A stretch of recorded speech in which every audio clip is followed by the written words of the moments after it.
এই নে তোর গায়ের গেঞ্জি খুলে আমার জুতোটা পরিষ্কার কর। আর ওটা শেষ হলে আমারটাও করে দিবি। হ্যাঁ, আগে আমারটা পরিষ্কার কর, তারপর আমার বয়ফ্রেন্ডেরটা করবি। আরে কি হলো, তাকিয়ে আছিস কেন? তাড়াতাড়ি কর, আমি এক্ষুনি বের হব।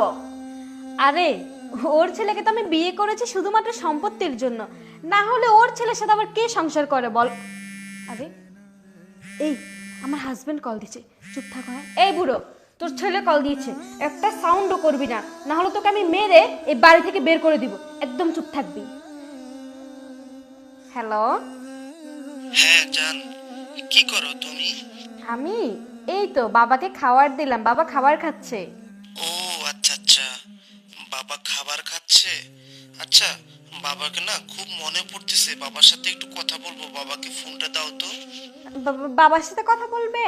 আর শোনো না, বাবা তো খাবার খাচ্ছে, বাবার ওষুধ খেতে দেরি হয়ে যাবে বলো।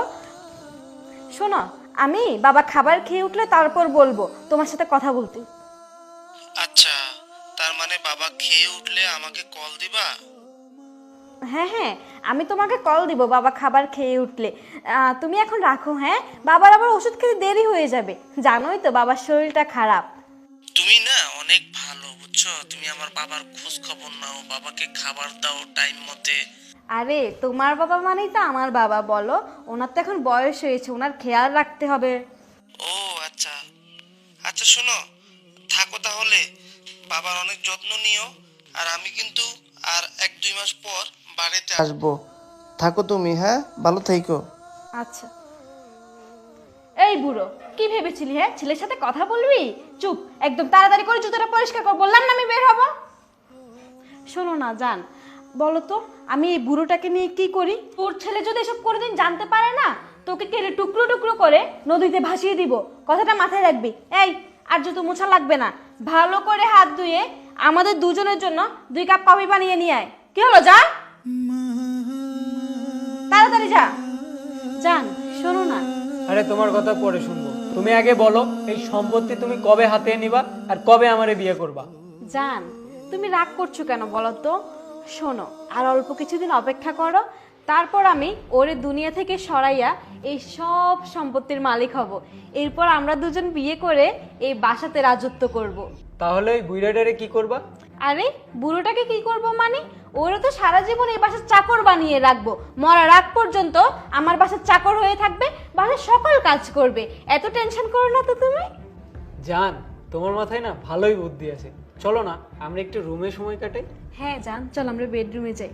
কিন্তু ওই যে বুড়োটাকে যে কফি আনতে বললাম, আচ্ছা দাঁড়াও, এই চাকর, কফিটা হয়ে গেলে আমার বেডরুমে দিয়ে যা তো। চলো জান, আজকে কিন্তু তুমি অনেকক্ষণ থাকবে। হ্যাঁ, তোমাকে তো একা পাওয়াই যায় না এইভাবে, আজকে অনেকদিন পরে একটা সুযোগ পাইলাম। বাহ, তুমি আইছো বাবা? হ বাবা, আমি আসছি। বাবা, তোমার শরীরের এই অবস্থা কেন? আমি আজকে 2 মাস বাসায় আসি না, আর তুমি পুরো শুকাইয়া পুরো হয়ে গেছো। বাবা, তোমার হাতে কি হয়েছে? তোমার হাত কাটা কেন? বাবা, ওই মাছ কাটতে গিয়ে আমার হাতটা একটু কেটে গেছে বাবা। মাছ কাটতে গিয়ে তোমার হাত কেটে গেছে মানে? তুমি কেন মাছ কাটবা?